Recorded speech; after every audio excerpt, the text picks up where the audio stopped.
Piala Dunia baru selesai tahun 2002 di Qatar. Saya melihat ada banyak persamaan antara Hanura dan sang juara dunia Argentina. Hanura punya Messi dengan nomor punggung 10. Hanura peserta pemilu dengan nomor urut 10.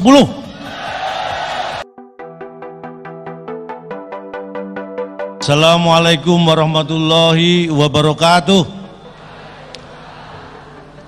Yang terhormat Presiden Republik Indonesia Bapak Joko Widodo, Wakil Presiden Republik Indonesia Bapak Kiai Haji Ma'ruf Amin, Ketua Umum DPP Hanura Bapak Usman Sabta, dan mohon maaf Bapak dan Ibu-Ibu, saya tidak bisa menyapa satu persatu karena keterbatasan waktu. Jadi saya beri kesempatan untuk Bapak-Bapak Ibu-Ibu secara serentak menyapa saya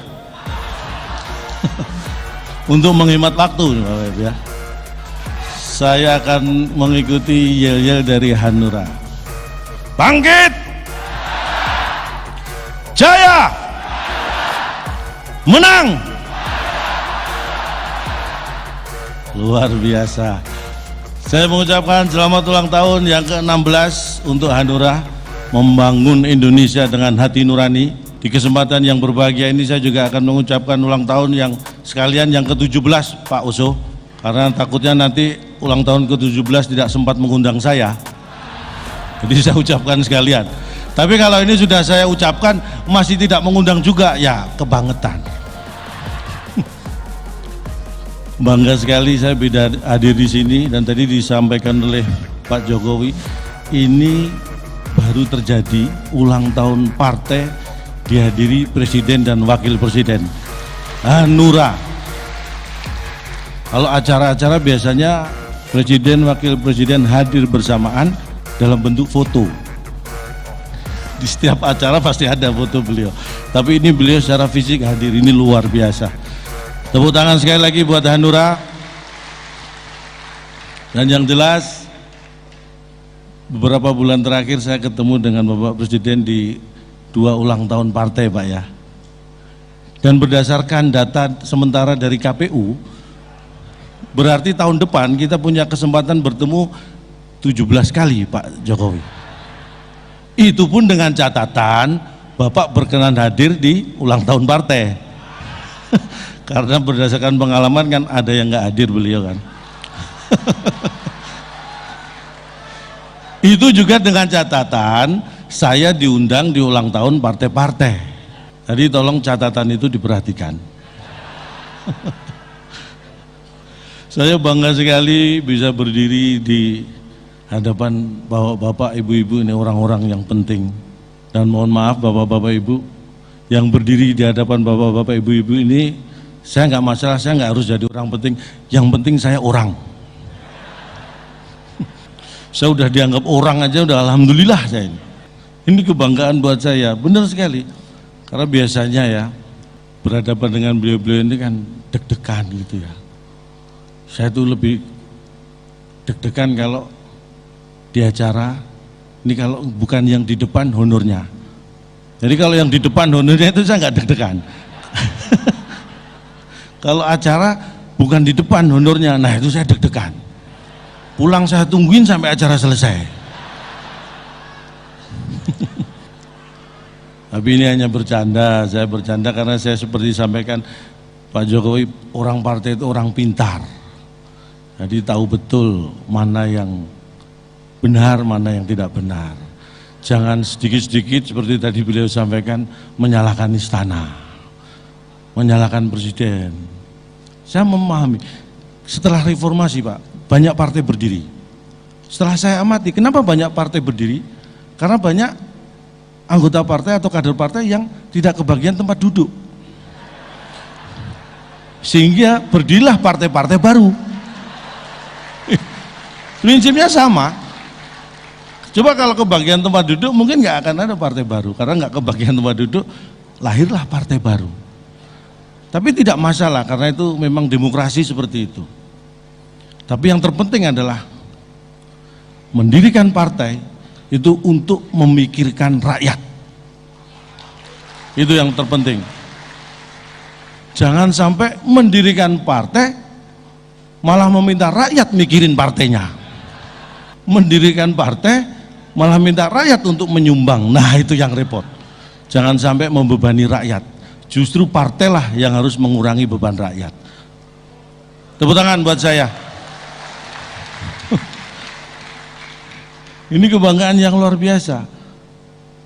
Karena ini tidak main-main ya. Saya kira saya banyak ditanya Pak di luar sana, calon dong apa nggak pernah ditawari partai gitu. Ini baru saya buka di sini Pak. Di tempat lain udah sering, di sini baru ini. Banyak partai yang telepon saya. Partai-partai ada yang nawarin jadi kader. Telepon saya ditawari jadi caleg. Telepon saya jadi wali kota, wakil wali kota, jadi bupati. Saya tunggu follow up. Akhirnya saya telepon balik. Ini jadi enggak? Banyak yang nawari saya jadi ini, jadi itu, kok nggak ada follow up. Makanya saya telepon balik. Jadi enggak? Gitu. Makanya ini tahun politik, hati-hati. Karena nanti banyak akan ada calon jadi, lebih banyak lagi calon jadi-jadian. Wah, itu yang harus kita waspadai. Salah satunya itu saya. Dan acara yang luar biasa ini saya juga tadi pagi Pak Jokowi saya hadir di Ritz-Carlton, acara Outlook Perekonomian Indonesia tahun 2023. Saya hadir di sana, saya langsung pulang karena ternyata saya tidak diundang. Saya yang diundang ternyata di sini Pak. Alhamdulillah saya ketemu Pak Jokowi di sini. Saya baru sadar setelah hadir, oh ternyata saya nggak diundang. Daripada nunggu saya diusir, mending saya pamit duluan gitu kan. Tapi makanya saya gitu, tahun 2013-2015 Indonesia itu masuk di top 5 fragile, artinya 5 negara yang rentan terpuruk ekonominya karena resesi. Itu tahun 2013-2015. Tapi sekarang kita menjadi kekuatan ekonomi yang luar biasa di dunia ini. Itu saya ikuti betul, karena saya sering mengajak diskusi ekonom-ekonom di Indonesia Pak. Prof. Renat, sering saya ajak diskusi. Beliau nggak pernah mau sih, tapi saya semangat ngajak gitu. Saya mengikuti apa yang disampaikan Pak Jokowi bahwa pelaku ekonomi kita itu 99%-nya adalah UMKM. Itulah yang punya peran besar membuat kita bisa bertahan di masa pandemi. Kekuatan UMKM, makanya kita dukung penguatan UMKM itu. Makanya saya sebagai warga saya ikuti itu Pak. Istri saya terus terang punya ide dan saya dukung. Istri saya kalau belanja sudah nggak lagi di minimarket, supermarket Pak, tapi di UMKM, warung-warung tetangga. Benar, itu yang saya dukung. Karena kalau dengan uang yang sama belanja di supermarket, minimarket, dapatnya malah nggak banyak. Lebih banyak belanja di warung dan UMKM tetangga. Karena apa? Karena di supermarket, minimarket sudah dipasang CCTV. Kalau di warung tetangga belum. Makanya dapatnya lebih banyak. Jadi bukan masalah harga. Tapi itu, makanya UMKM ini sebagai kekuatan ekonomi mikro ini harus kita dukung, kita beri penguatan. Saya paham, makanya ekonomi mikro itu penting juga. Kalau makro ya seperti kita tahu, saya paham makro ya. Makro itu kalau tidak dikerjakan baik, kalau dikerjakan nggak mendapat dosa. Bukan begitu Pak Maruf Amin? Oh itu makro ya. Tapi itulah yang membanggakan saya secara ekonomi. Makanya saya hadir di sini, saya ingin mengatakan bahwa Indonesia ini luar biasa. Bapak Ibu tahu Elon Musk? Elon Musk itu orang Amerika. Kalau orang Indonesia, Mas Elon. Elon Musk itu mengeluarkan triliunan, mungkin ratusan triliun bisa itu keluar, bahkan mungkin ribuan triliun untuk menguasai Mars. Indonesia ini hebat, setiap partai punya Mars dan juga punya himne. Elon Musk puluhan triliun Pak Jokowi dikeluarkan untuk menguasai Mars. Indonesia itu semua partai punya Mars. Contohnya nih Mars Hanura, dan Mars Hanura. Kalau partai lain ingin saya sebutkan Marsnya, masih punya kesempatan ngundang saya saat ulang tahun ya. Indonesia luar biasa. Amerika tahun 69 punya seseorang astronot namanya Neil Armstrong, mendarat di bulan. Seluruh dunia diberitahu, Amerika itu lebay. Satu orang mendarat di bulan, seluruh dunia dikabari. Ibu saya, mulai saya kecil, itu kalau sore sudah pakai kerudung rapi, saya tanya, Bu mau kemana? Mau nuju bulan. Ibu saya nuju bulan nggak pernah pengumuman kemana-mana. Hebatnya lagi, ibu saya itu nuju bulan berangkat habis asar, sebelum maghrib sudah pulang. Amerika baru satu orang nuju bulan sudah pamer, lebay. Sekarang mereka melakukan penelitian bagaimana manusia bisa bertahan hidup di bulan. Masih belum nemu caranya. Ibu saya mengajari pada saya, orang Indonesia juga pasti, bukan hanya bagaimana bertahan hidup di bulan, tapi bagaimana bisa bertahan hidup dari bulan ke bulan. Bulan Januari ke Februari berpuluh-puluh tahun. Itulah Indonesia. Luar biasa Indonesia.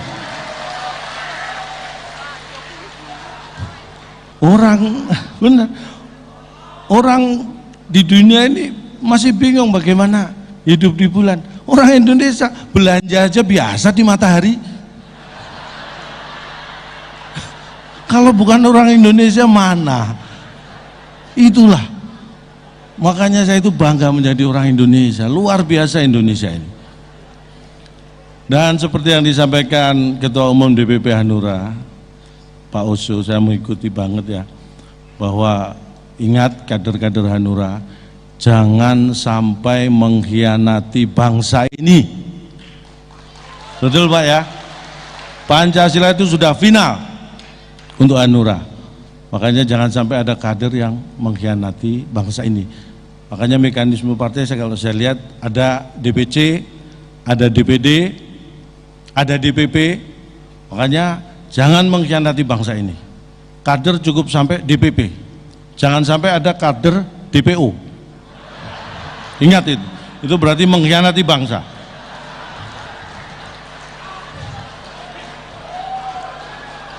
Harus jujur, harus benar.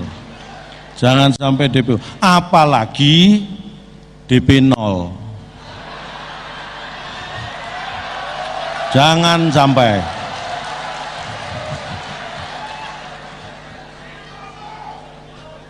Bagaimana saya melihat Piala Dunia baru selesai tahun 2002 di Qatar.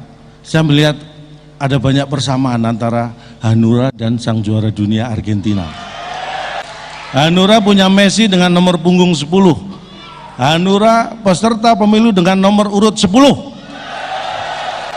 Ada kesamaan. Ada kesamaan. Argentina kita tahu di penyisihan grup kalah dari Arab Saudi, tapi dengan perjuangan yang keras dan konsisten tadi disampaikan, itu bisa menjadi juara, melewati tahap-tahap berikutnya. Kesamaannya apa dengan Hanura? Nah ini, Argentina berjuang tidak kenal putus asa. Hanura berjuang tidak kenal putus oso.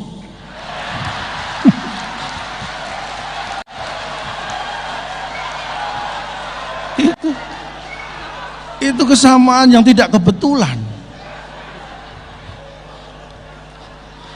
Siapa yang menyangka Hanura mendapat nomor urut 10 sama dengan nomor punggung Messi, ya kan? Dan ada kesamaan antara Pak Osman Sabta dengan Lionel Messi. Serius. Pak Osman Sabta dan Lionel Messi itu sama-sama bukan Pak Jokowi.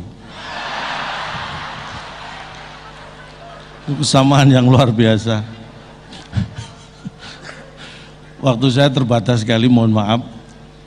Tapi itu yang ingin saya sampaikan, karena tadi Pak Oso juga menyampaikan bahwa yang terpenting bahwa beliau siap bahwa kepemimpinan di Partai Hanura ini beliau siap untuk memberikan kepada kader-kader generasi muda dan milenial. Luar biasa. Tapi benar Pak Osman Sabta, kalau jadi ketua itu jangan kelamaan, nanti jadi ketuaan.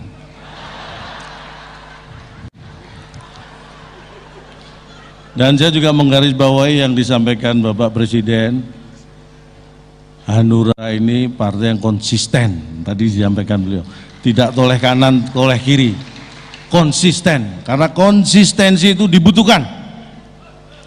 Untuk itu, kalau nanti ulang tahun ke-17 ngundang saya, itu menunjukkan bahwa Hanura itu konsisten. Kita akan lihat sekonsisten apakah Hanura.